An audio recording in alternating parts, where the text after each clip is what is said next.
Psychologist P.Z. Myers, who runs the pro-Darwin, anti-religion blog Pharyngula, says science eroded his faith as well. I never hated religion. I found religion quite comfortable, and I liked the people in it. What led to the atheism was learning more about science, learning more about the natural world, and seeing these horrible conflicts with religion. And it was then, when I discovered evolution, when I discovered Darwinism, that I realized there's this magnificently elegant, stunningly elegant explanation, which I didn't quite understand to begin with. When I did understand it, then that finally killed off my remaining religious faith. After hearing these stories, I was not surprised to discover that most evolutionary biologists share Professor Dawkins' views. It appears Darwinism does lead to atheism, despite what Eugenie Scott would have us believe. And if you separate out the ethical message from religion, what have you got left?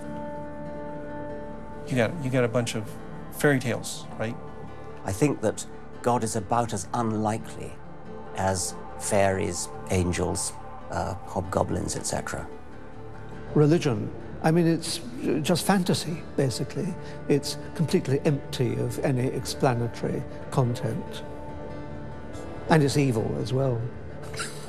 Half the people in this country think that drugs is what you have to regulate to make us safer, and half the people think guns, that's what you got to regulate to make us safer. But I always think if you're going to regulate one thing that has the most potential to cause death and destruction, religion. You got to start with religion, and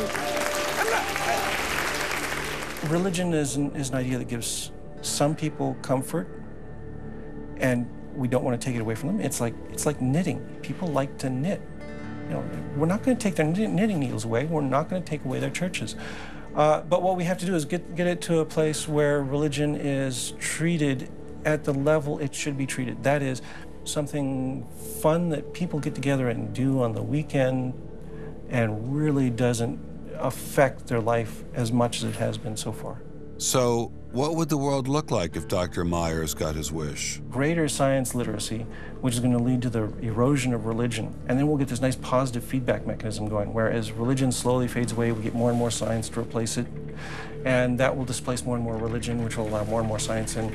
And we'll eventually get to that point where religion has taken that appropriate place as a side dish rather than the main course.